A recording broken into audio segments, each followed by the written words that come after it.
शक्तेरनन्ताश्च लोका यतो निर्गुणाद प्रमेया गुणास्ते यतोऽनन्तशक्तेरनन्ताश्च लोका यतो निर्गुणाद प्रमेया गुणास्ते यतो भाति सर्वं त्रिधा भेदभिन्नं सदा तं गणेशं नमामो भजामः नमामो भजामः।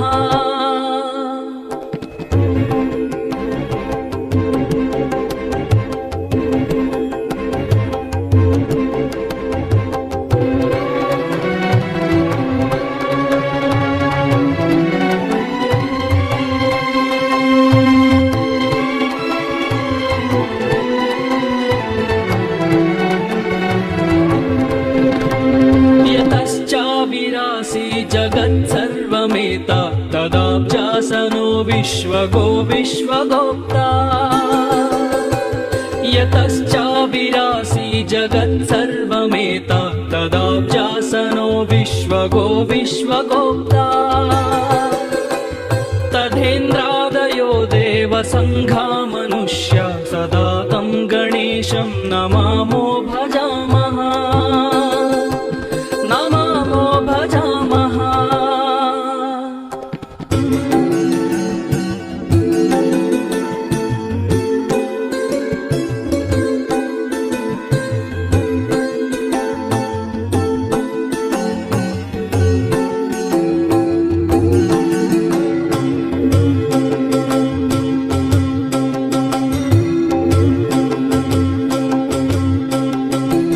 यतो वह्निभानो भवो भूर्जलञ्च यतः सागरश्चन्द्रमा व्योमवायुः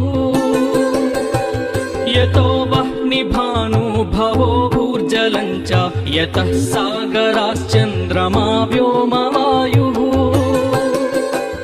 यतस्तावरा जङ्गमा वृक्षसङ्गा सदा तं गणेशं नमामो भजामः नमामो भजामः।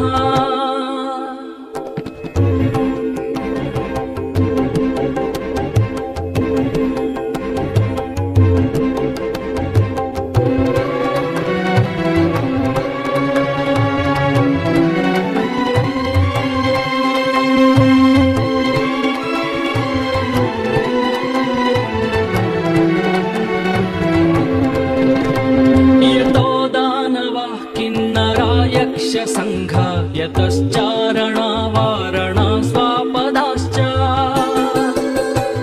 यतो दानवाः किन्नरा यक्षसङ्घा यतश्चारणा वारणा स्वापदाश्च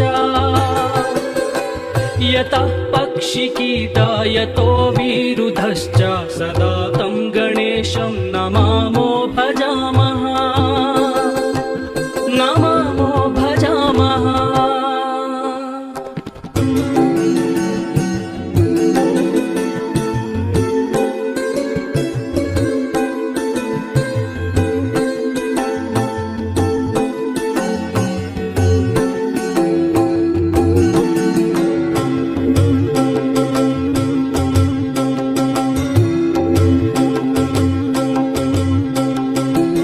यतो बुद्धिरज्ञाननाशो मुमुक्षो यतः सम्पदो भक्तसन्तोषदा स्युः यतो बुद्धिरज्ञाननाशो मुमुक्षो यतः सम्पदो भक्तसन्तोषदा स्युः यतो विघ्ननाशो यतः कार्यसिद्धिः सदा तं गणेशं नमामो भजामः नमामो भजामः।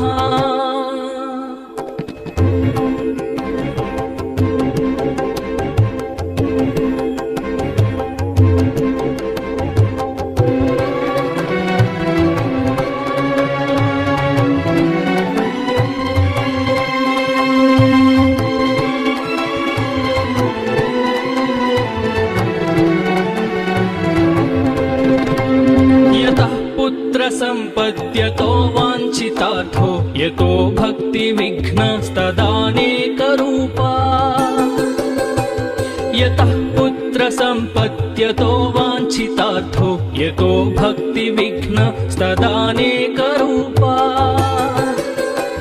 यतः शोकमोहौ यतः काम एवं सदा तं गणेशं नमामो भजामः नमामो भजामः।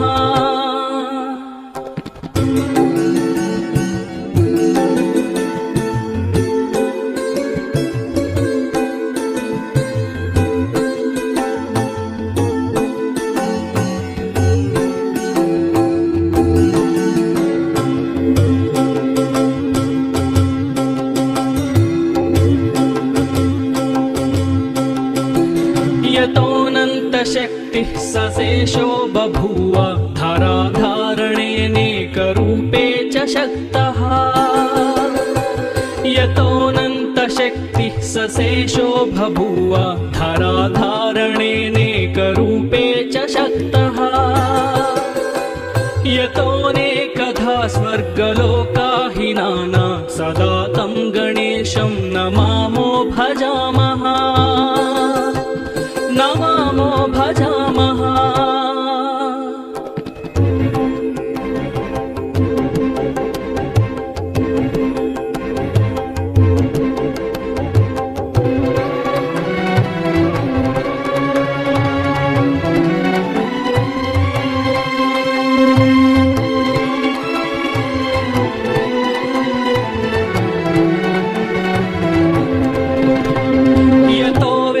वाचो विकुण्ठा मनोभिः सदा नेति नेतीति यत्ता गृह्णन्ति यतो वेदवाचो विकुण्ठा मनोभिः सदा नेति नेतीति यत्ता गृह्णन्ति परब्रह्मरूपं चिदानन्दभूतं सदा तं गणेशं नमामो भजामः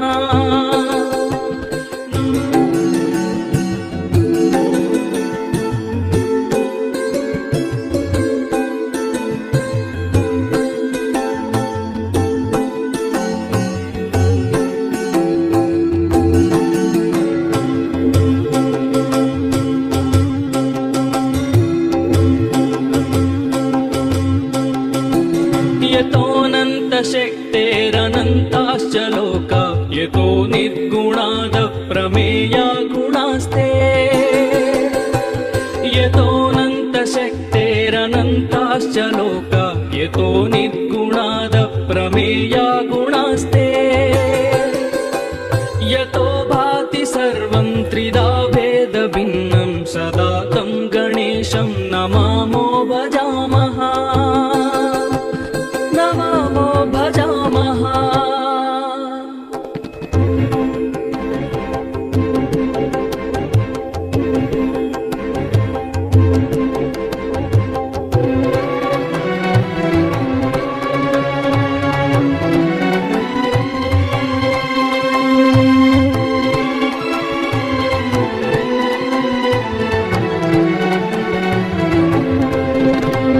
यतश्चाविरासि जगत्सर्वमेता तदाब्जासनो विश्वगो विश्वगोप्ता यतश्चाविरासि जगत्सर्वमेता तदाब्जासनो विश्वगो विश्वगोप्ता तथेन्द्रादयो देवसङ्घा मनुष्या सदा तं गणेशं नमामो भजामः नमामो भजामः।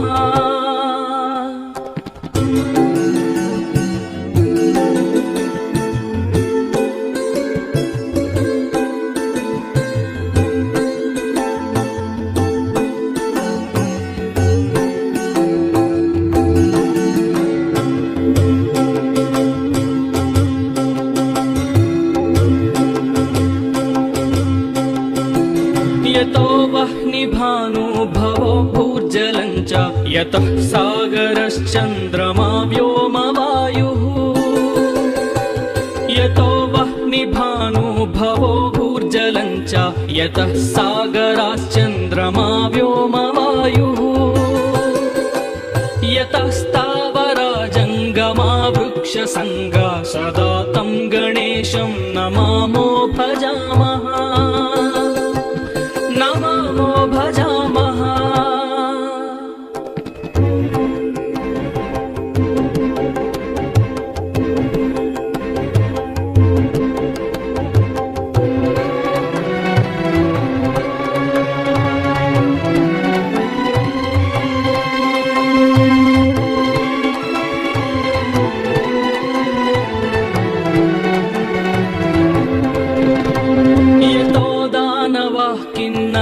यक्षसङ्घा यतश्चारणा वारणा स्वापदाश्च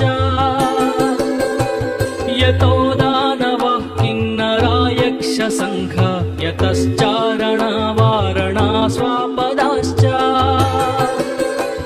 यतः पक्षिकीटा यतो विरुधश्च सदा तं गणेशं नमामो भजामः नमामो भजामः।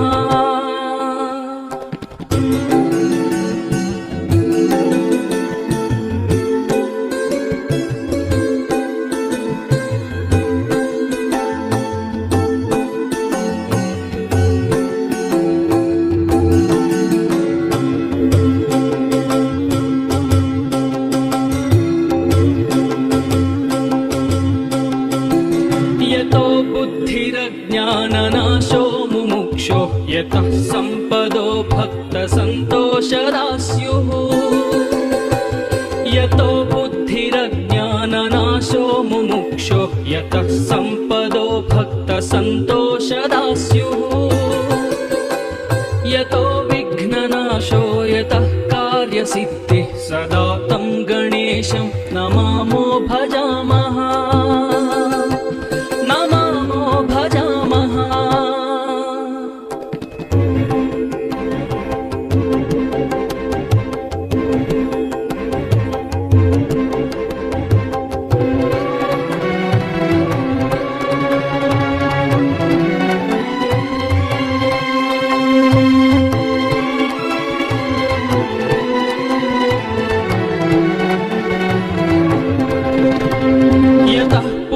सम्पद्यतो वाञ्छितार्थो यतो भक्तिविघ्नस्तदानेकरूपा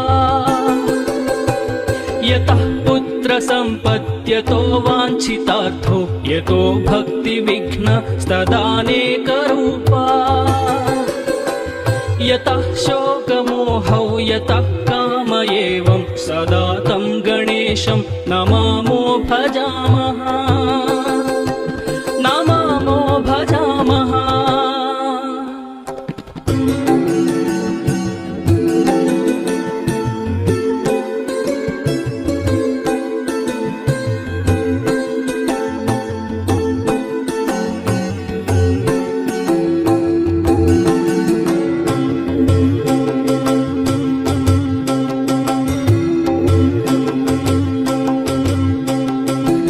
यतोऽनन्तशक्तिः सशेषो बभूव धराधारणेनेकरूपे च शक्तः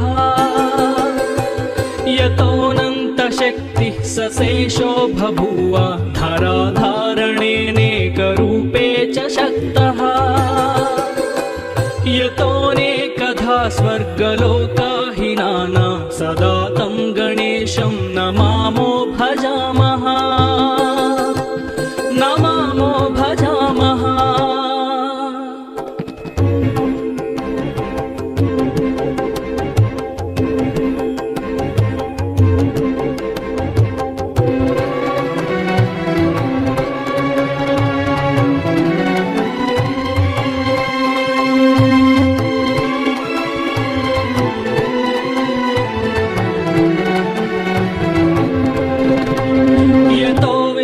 वाचो विकुण्ठा मनोभिः सदा नेति नेतीति यत्ता गृह्णन्ति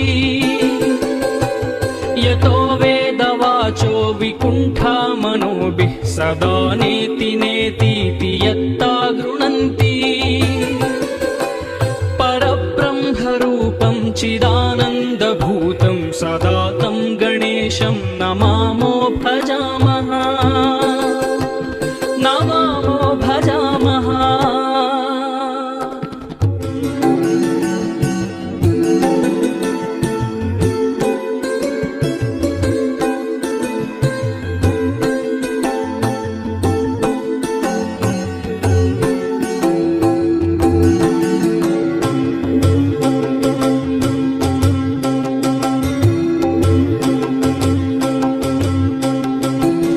यतोऽनन्तशक्तेरनन्ताश्च लोका यतो निर्गुणादप्रमेया गुणास्ते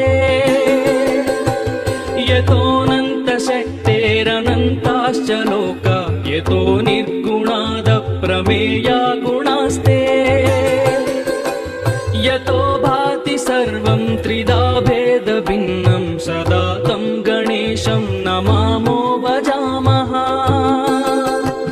नमामो भजामः।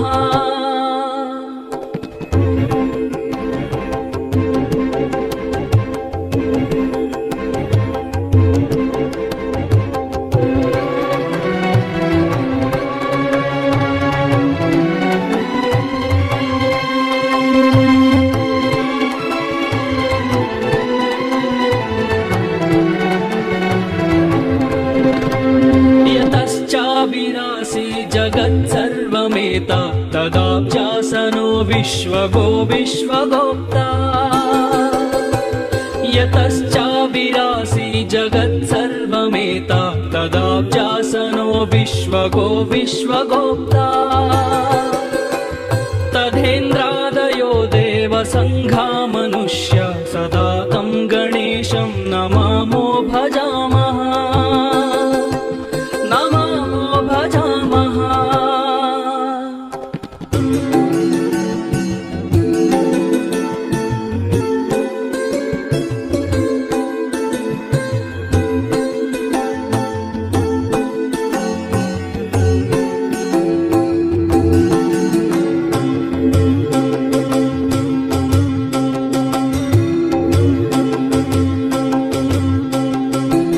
यतो वह्निभानो भवो भूर्जलं च यतः सागरश्चन्द्रमा व्योमवायुः यतो वह्निभानो भवो भूर्जलं च यतः सागराश्चन्द्रमा व्योमवायुः यतस्तावरा जङ्गमा वृक्षसङ्गा सदा तं गणेशं नमामो भजामः नमामो भजामः।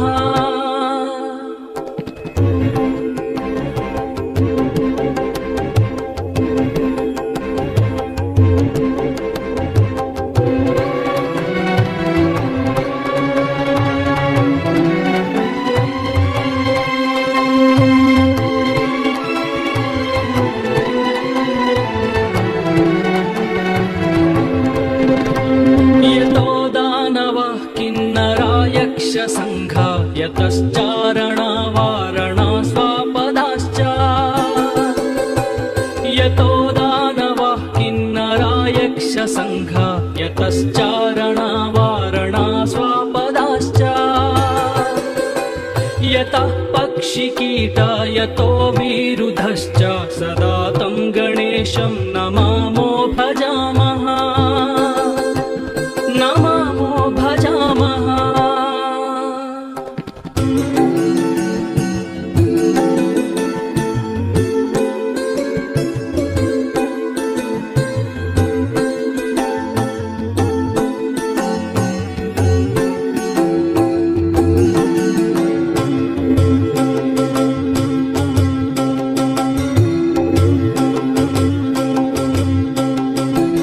यतो बुद्धिरज्ञाननाशो मुमुक्षो यतः सम्पदो भक्तसन्तोषदा स्युः यतो बुद्धिरज्ञाननाशो मुमुक्षो यतः सम्पदो भक्तसन्तोषदा स्युः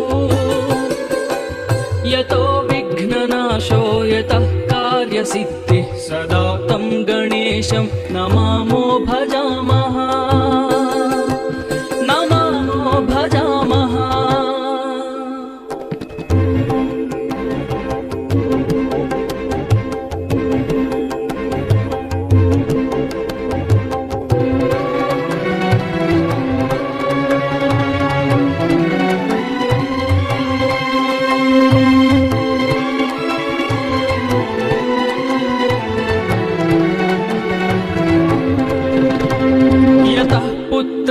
सम्पद्यतो वाञ्छितार्थो यतो भक्तिविघ्नस्तदानेकरूपा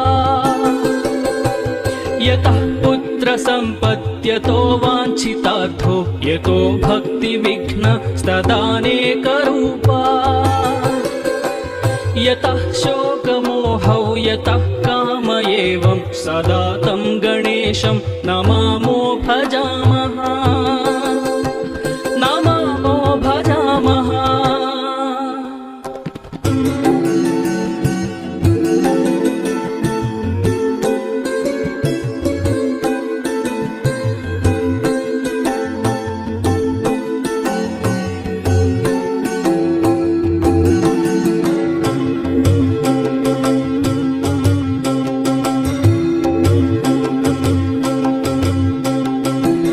यतोऽनन्तशक्तिः सशेषो बभूव धराधारणेनेकरूपे च शक्तः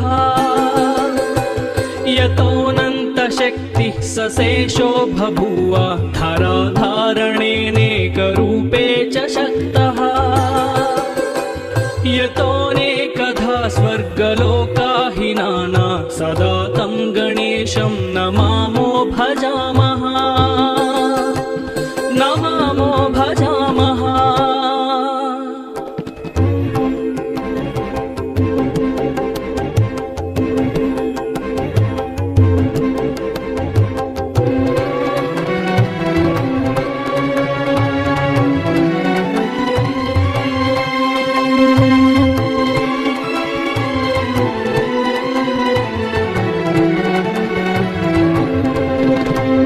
यतो वेदवाचो विकुण्ठा मनोभिः सदा नेति नेतीति यत्ता गृह्णन्ति